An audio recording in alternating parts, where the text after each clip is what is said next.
Hello, I'm Colonel Carl DeSalvatore, Judge Advocate General Corps, U.S. Army Reserve, retired, and perhaps more importantly, adjunct instructor at SUNY Canton. Now, the reason you're watching this video is that you are one of the students in my classes that I teach. What I am going to do in this series of videos is try to show you how to effectively use the Westlaw Research Facility. My mentors in the online learning center say that your attention span ranges only from about 5 to 10 minutes for videos, so this video will not exceed 10 minutes.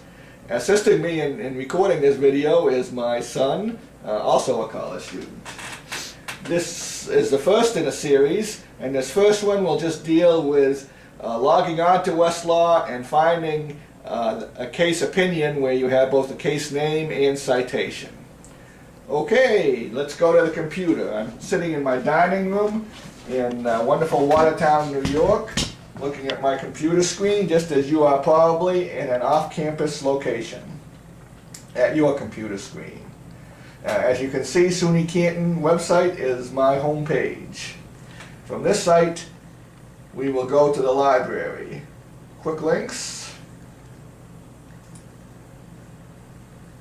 Okay, scroll down and see the library, and we will click on that. This is our library homepage. We scroll down a little bit and we look for research materials. And we click on that.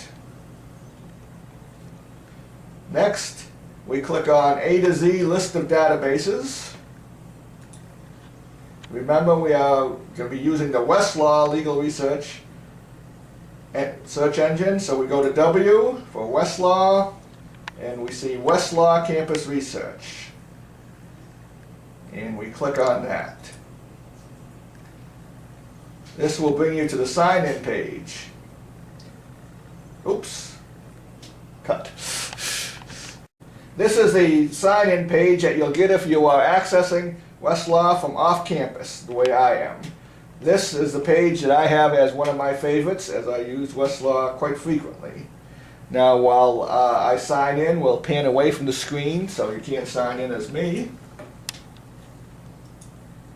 You use the same sign-in credentials as you would use to get into the database system at SUNY Canton.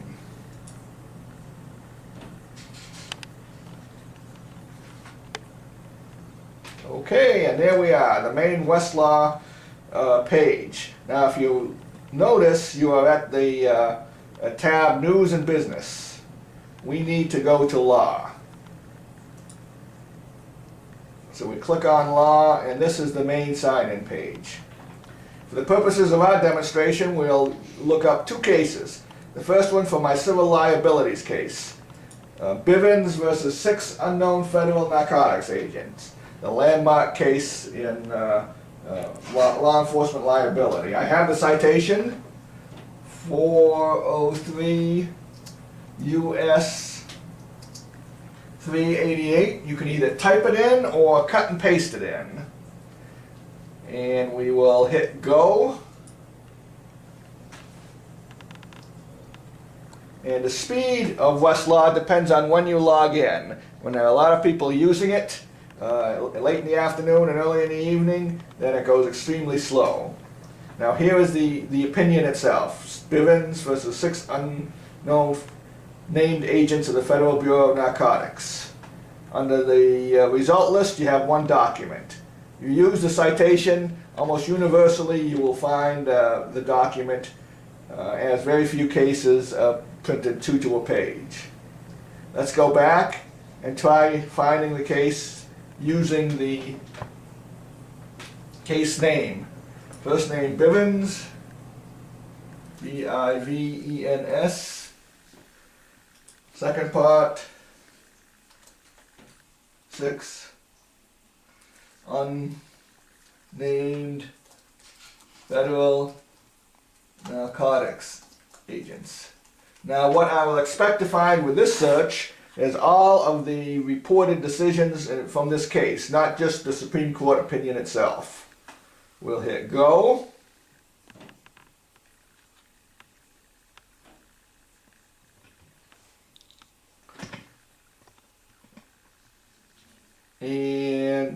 No documents. Let's go back and edit search. Go back to Bivens.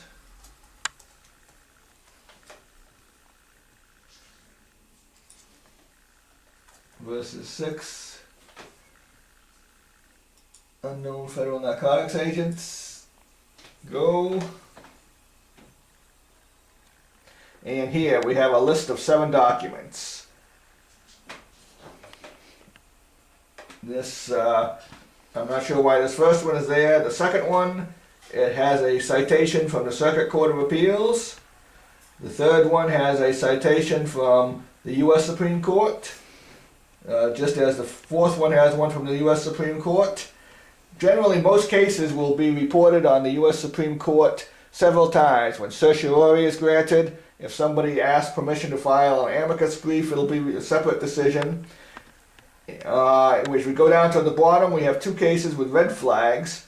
Those were lower court decisions that were overturned by the Supreme Court case.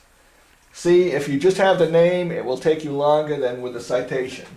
But we know that 403 U.S. is a citation, 388, and there we are back to Bivens, the one case that we are looking for. Citations are generally unique.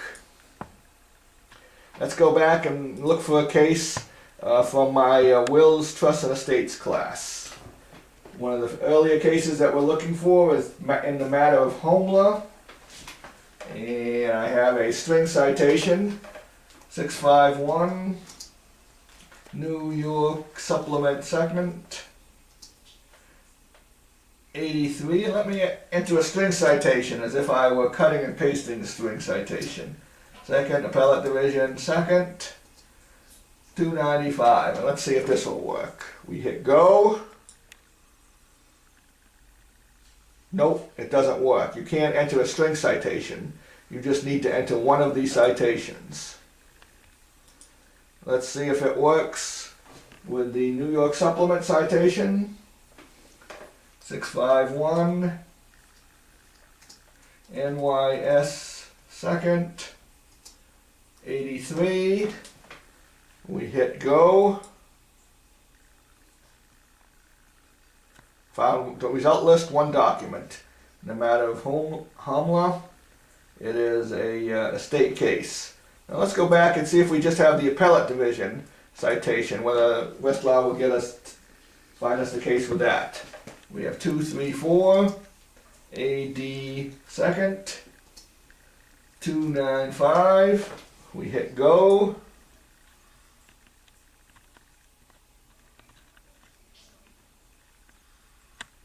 And it finds us the case with that. Document list 1. It is the case as it is reported or published in the official reporter, Appellate Division 2nd. Let's go back and let's try to find it by name. Since it's only one name, Homola. Let's go. Oh my goodness, this found us 46 documents. Found us cases in Indiana, Western District of New York, Northeast Reporter, Northwest Reporter, Blue Heron Homeowners Association, Southern Reporter. Let's see if we can go back and restrict that to the New York cases only, Mola. And let's go down here, checking for state courts. We are looking for New York only.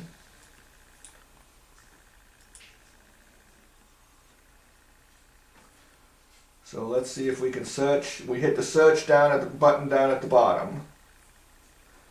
There are 12 documents, New York cases only. Well, that gets us a little bit better, but that doesn't get us to the one we want. Matter of home law. Let's go back and try something a little bit different. Instead of hitting the search there with the New York, oops, I'm sorry. Let's hit the go here. Okay. That gets us 46 documents. So what that tells us is if we hit go there, we cannot limit it by state.